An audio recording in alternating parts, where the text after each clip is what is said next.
Hello, everyone. This is Ms. Brown, and I'm back for day 2 of making inferences and drawing conclusions in fiction. Without further ado, let's get started.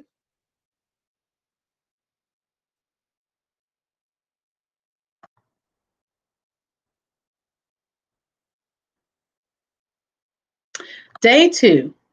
Why do we make inferences and draw conclusions when reading fiction? Today, we will review how to make inferences and draw conclusions in text. We will also be able to practice by reading and making inferences in short passages of text. Today, you'll need a notebook, a pencil, and either colored pencils or markers. This is a quick recap from yesterday's lesson. So we found out that an inference is something that you think is true based on the information that you've read, whereas a conclusion is something you decide after thinking about all the information that you have and after making your inference. Authors don't always tell everything that happens in a story. Readers, however, can use clues to figure out what's not being directly stated. So remember from yesterday, clues from the text plus what we already know about the text will help you to come up with an inference and then eventually a conclusion about the text.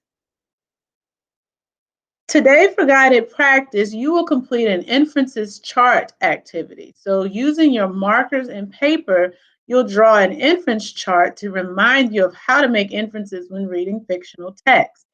You will use this chart today as well as throughout the week to make inferences and draw conclusions in excerpts of fictional text that will be given to you. So if you look at the image, you have a book, you have a thought bubble, and a light bulb. The book stands for what you're reading in the text, so the facts that you've seen stated in the book or in the short story. Brain, which is the thought bubble, represents the inferences that you can make using hints and context clues from what's in the book. If you add those two together, you will come up with a belief or a conclusion about what you have read. So the book represents the facts, the plot, what's going on in the story. The brain represents the inferences that you'll make, and the two together will represent the conclusion that you'll come to. So I will give you, I would say about 5 or 10 minutes to do this. If I were you, I would pause the video here. I would take about 10 minutes, draw my chart, and make, you can decorate your chart, make it colorful, and then after 10 minutes, I would resume the video if I were you. Okay, so now you have completed your chart, so I'm sure your charts look beautiful. Now we're going to use those charts to help us find inferences and draw conclusions in excerpts of text. Now today we're going to use excerpts from short stories, but throughout the rest of the week, we'll use longer short stories as well as excerpts from novels and shorter books to kind of help us make inferences and draw conclusions in text. So we'll use novels as well as short stories this week. For our example, I'm going to read the excerpt and then I'm going to help you figure out how to make an inference using the book, brain, and belief chart. So for the 3 examples that you'll get on the next 3 slides, you'll actually write book, brain, belief for each of those, and you'll make your own inferences and draw your own conclusions using that model. Here's our example. The young girl is standing on the corner. She is wearing a bright red jacket and bright red snow pants. She has a scarf tied around her face. She is wearing striped mittens. She looks to the left down the street. She stamps her feet. She puts her backpack on the ground.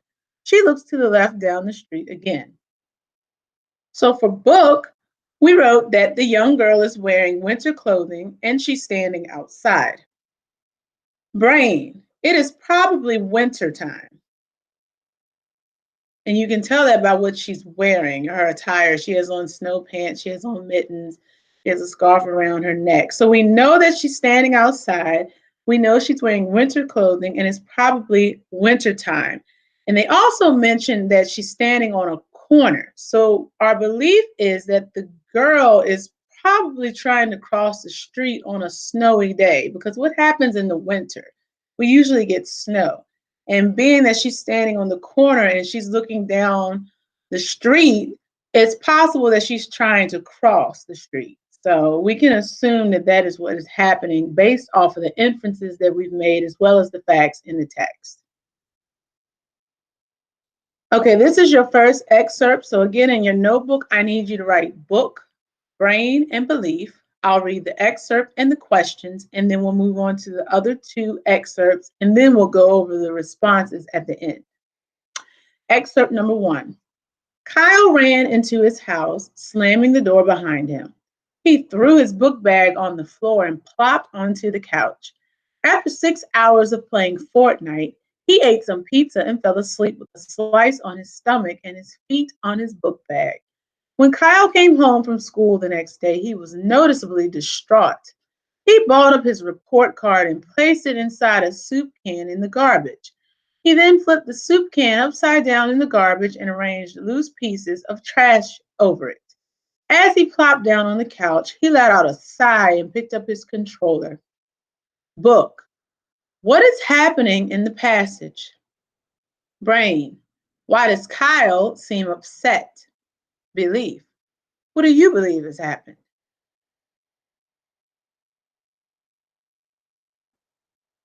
Excerpt number 2. Jenna was shocked when she opened the door to her apartment. There were long rips in the couch as though someone had run knives down the front of it. A lamp was shattered on the floor. Some picture frames were hanged crookedly. Some of them had fallen off the wall, and the door to her cat's travel cage was open. Not only that, but the door to the bird cage was swinging back and forth, and there were feathers on the floor.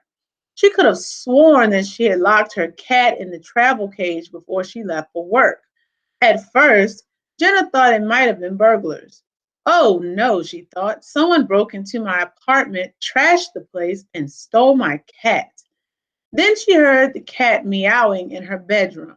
She ran to the bedroom and saw the cat patting one of Jenna's favorite shoes with its claws. That's it, Jenna yelled. I'm done with this. She threw the cat back into its travel cage and tried to shut the door, but the lock wouldn't catch. Jenna huffed and then grabbed some duct tape. Book. What is happening? Brain. What has happened to the items in the apartment? Belief. What do you think has happened?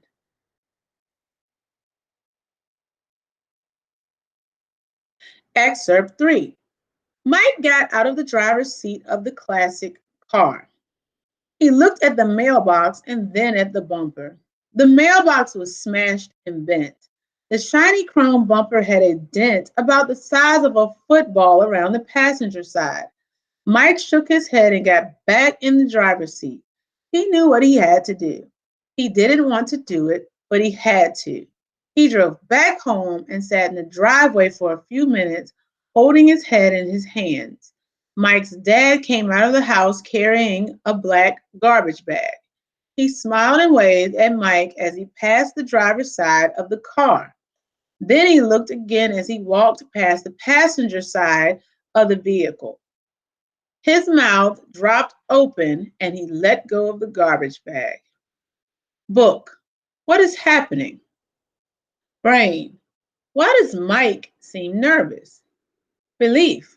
What do you think will happen?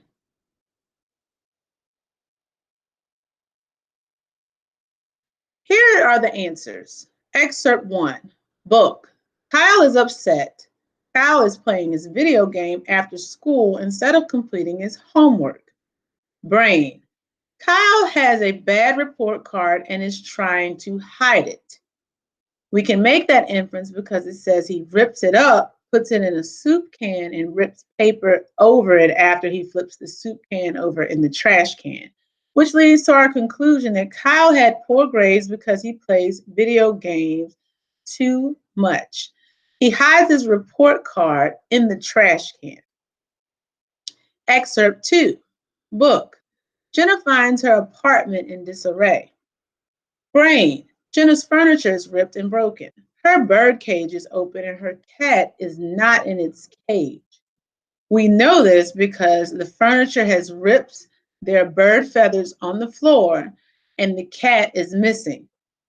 And she remembers distinctly putting the cat in the cage, which leads us to our conclusion or our belief.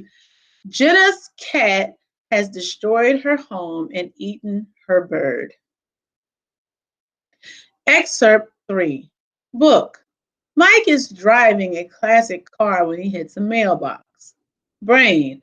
The car has been damaged by the mailbox. When he gets home, his dad comes outside.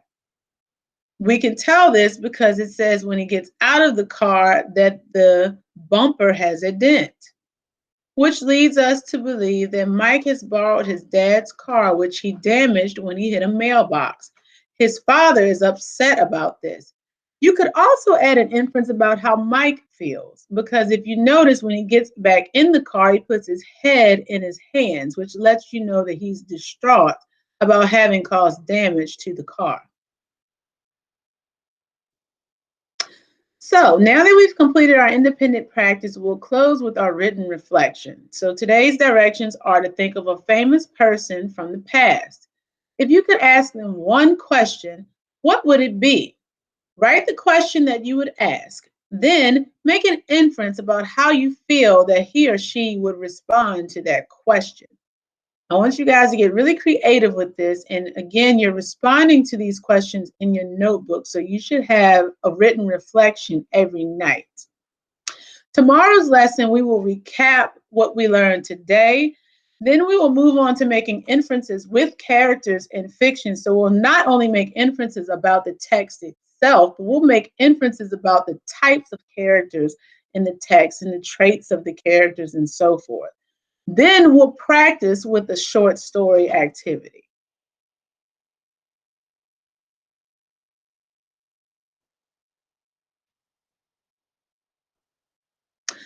I hope that you guys enjoyed today's lesson, and I look very much forward to working with you for the rest of the week.